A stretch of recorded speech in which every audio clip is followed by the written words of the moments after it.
Urban geography constitutes a diverse and rapidly developing field of geographical study. Although settlement studies have long formed a traditional branch of human geography, a great deal of progress has been made in recent years in refining and extending many of the earlier concepts. This growing interest in geography of towns and cities is probably a reflection of the fact that the majority of the population in the Western world lives in an urban environment, while those who do not are increasingly affected by the decisions, ideas and influences emanating from the main urban centers. Urban geography is concerned with the spatial aspects of cities, their location, growth and relationships both one with another and with their surrounding regions. It also embraces the internal patterns of cities in terms of land use, functional areas and social and cultural patterns. Another approach to the study of towns is what may be termed the ecological approach, which involves consideration of the relationship between the patterns and structure of urban society and the man-made city environment with its various neighborhoods and districts.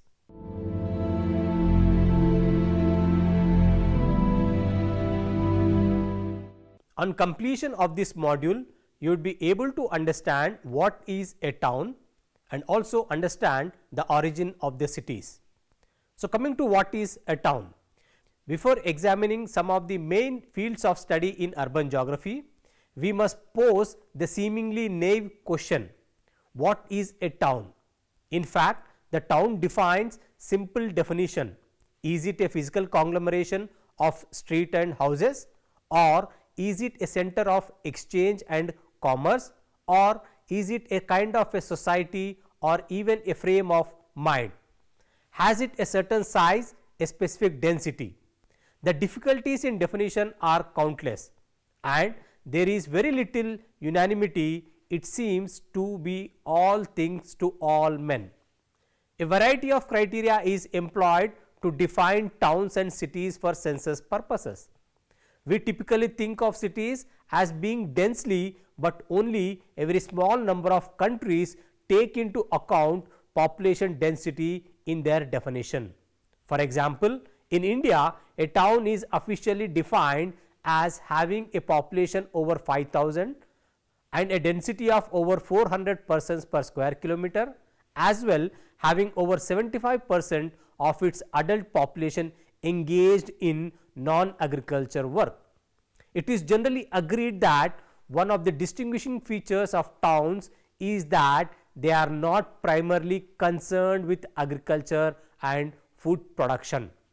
Despite this, few countries include in their definition any reference to function other than administration. It has been suggested that a more realistic definition of a town may be obtained by looking beyond these quantitative measures, and that a town or city is better defined by less tangible characteristics. It is implied that there are sociological differences between town and country.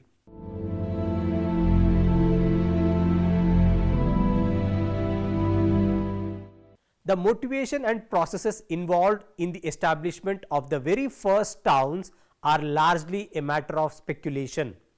A necessary precondition have been the existence of a prosperous, settled agricultural economy to enable the production of a large surplus of storable food to support a non-agricultural urban population. Freed from the work of food production, certain members of the population could thus engage in non-agricultural specialist trades. The earliest examples of true urban development are thought to have originated on the alluvial plains of the Tigris and Euphrates valleys in Mesopotamia between 5000 and 3000 DC.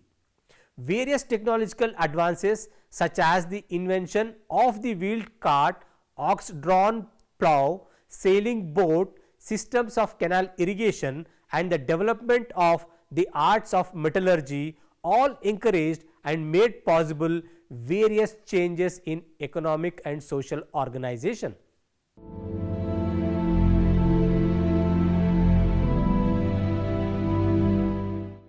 Between 3000 and 2000 BC, urban settlement forms appeared for the first time in Eastern Europe.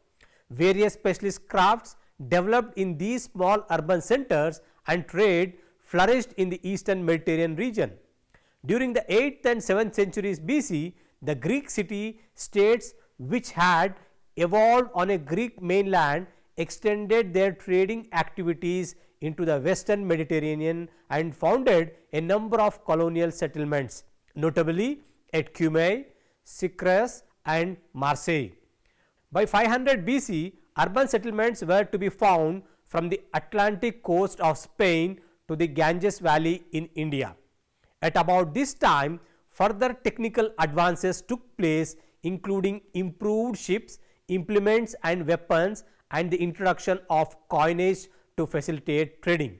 These developments indirectly influenced the rise of the Greek Empire, which in turn acted as a further stimulus to urban development. Existing trading centers flourished within the empire and new towns were founded to meet military, administrative and commercial needs.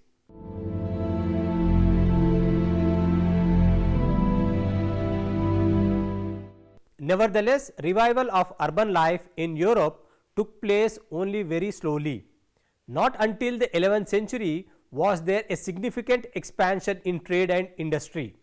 This was accompanied by rebuilding on the sites of many of the old Roman towns as well as the founding of certain new towns, often around the stronghold of a bishop or feudal lord, which offered protection to traders and craftsmen.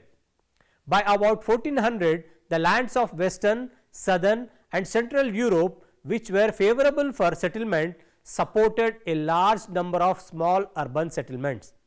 An increase in the number of towns rather than a growth in individual town sizes were the distinguishing feature of urban development in the medieval period. With very few exceptions, towns remained small, generally containing no more than a few thousand inhabitants.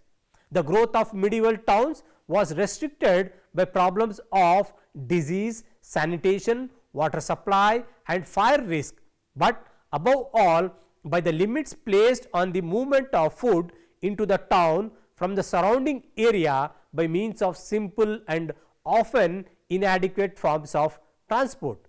It was not until the 16th century that a number of cities began to expand in size. Most were settlements occupying key locations for communications, trade and administration, and tended to develop as capital cities or regional centers in the newly emerging nation states. By the 17th century, many of the major cities of Europe, the population has touched upon 1 lakh. Some of the notable cities like Paris, Amsterdam, Warsaw, London, Berlin, Moscow had larger urban population.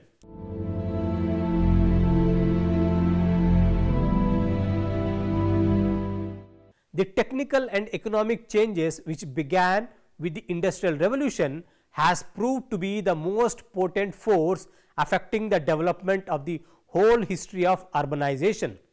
The invention of steam powered machines was followed the large scale exploitation of coal fields and the creation of industrial towns on an unprecedented scale.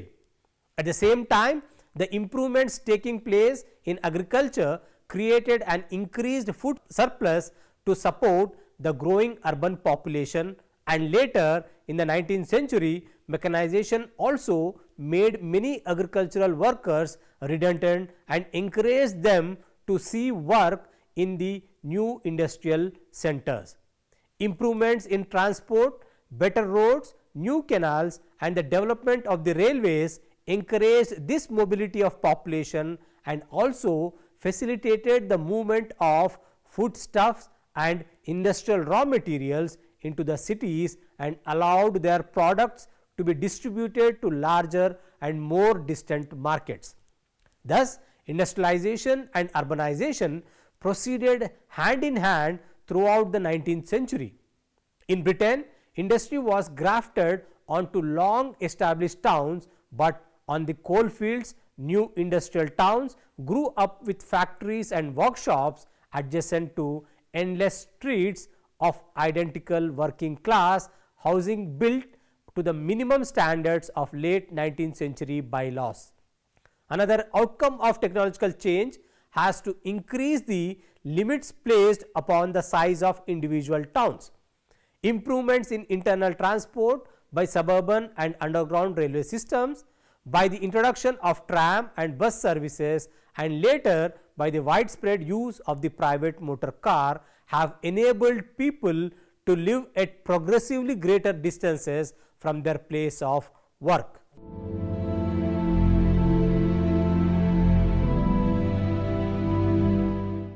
In recent decades, the growth of urban settlements has continued at a very high rate in many parts of the world. New towns are being created and large cities are becoming gigantic. In 1900, only 9.2% of the world's population lived in towns of over 20,000. This proportion had risen to 20.9% by 1950 and just over 30% by 1980, and it is expected to rise to 50% by 2040. Urban growth is in fact now taking place at a faster rate in the tropics than in either Western Europe or America. Despite this, the level of urbanization or proportion of urban dwellers to total population is still much lower than in the Western world. For the rural population in tropical regions is also continuing to, nevertheless, the growth in the absolute number of urban dwellers in tropical regions since about 1950 has been remarkable. In 2020, the current year, the number of million cities crossed 500 mark. Another effect of accelerated urban growth has been to cause cities to coalesce with neighboring towns to form a vast amorphous urban sprawl, to which the terms conurbation and metropolitan city have been applied in Britain and the USA respectively. The million city is small by comparison with these gigantic urban forms, some of which exceed 10 million inhabitants. The results of this type of agglomeration can be seen around capital cities such as London, Tokyo, New Delhi and New York, as well as in industrial areas such as the metropolitan counties of Greater Manchester, West Yorkshire and West Midlands in the UK, or the Ruhr district of West Germany. The growth of cities to excessive size creates many social and economic problems, including expensive and often inadequate housing, overcrowded roads, overburdened public transport systems and pollution by smoke, fumes and noise. These conditions in turn cause stress and tension among city dwellers and appear to be related to high levels of vandalism, delinquency and crime. Some even argue that the functioning of many large cities is in danger of breaking down and that the city as we know it today is disintegrating. Since the mid 19th century, there have been various reactions to the problems of excessive urban growth, notably the development of planned urban forms.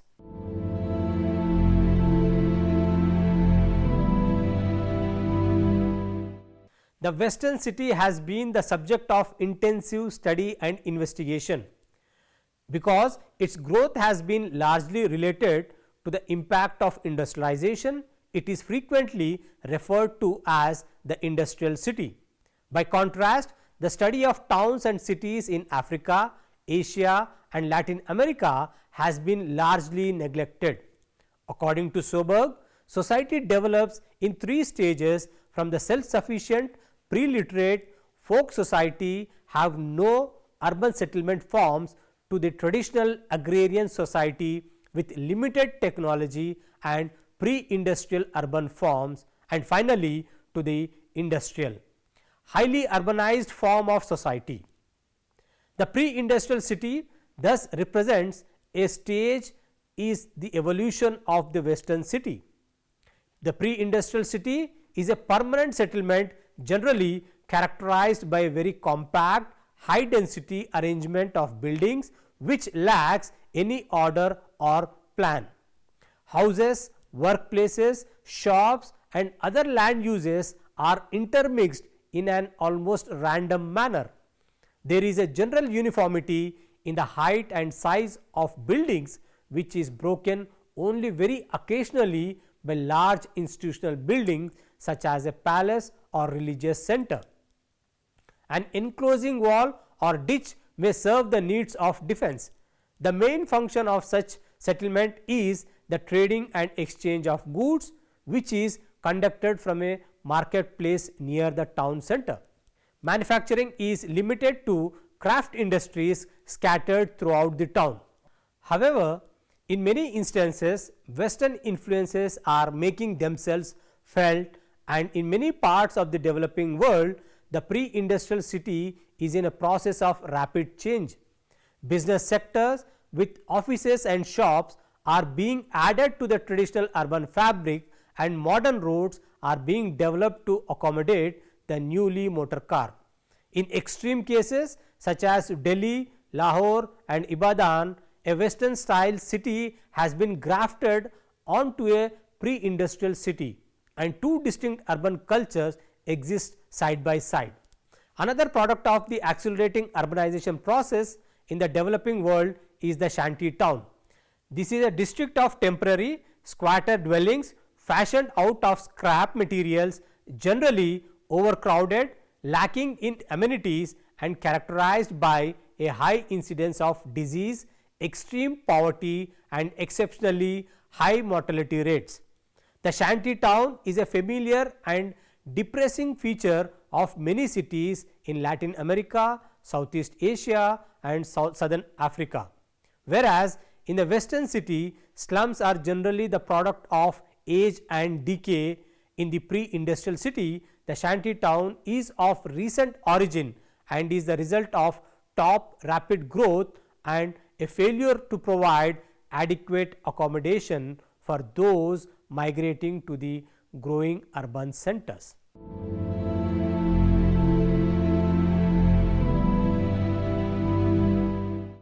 It will be evident that towns and cities vary enormously in terms of age, size, layout, function and population characteristics. It is not surprising, therefore, that geographers have tried to clarify and seek order in such a variety of urban types by attempting to classify towns and cities. Although various criteria have been employed for classification ranging from simple population size to types of geographical site, most systems of classification have been concerned with occupation structure. In other words, systems of functional classification have attracted most attention. Groups of towns with similar functional characteristics may be identified by the analysis of employment or occupation statistics. Specialization is to exist when employment in a particular category exceeds some normal level. For a more precise clarification, it is necessary to define what is meant by the normal level of employment in a given industry or group of activities. An early quantitative approach was devised by C.D. Harris in 1943 in an attempt to classify the towns and cities of the USA on the basis of employment statistics from the US Census of 1930. Harris distinguished mining, manufacturing, transport, wholesaling, retailing, university and resort or retirement cities, as well as what he termed diversified cities, which had high scores for a number of functions, but no single dominant function. A number of later studies have used as the value for comparison a figure for the average employment in a particular industry based on data for all towns. Working in this way, a town is regarded as specializing in a particular activity when its employment exceeds the national average. This approach has been extended by the use of standard deviation, whereby different classes of specialization are identified according to the degree of deviation above the mean. At the same time, there are certain objections to this method of classification. It has shown, for example, that the percentage of the total labor force in particular activities varies significantly with city size.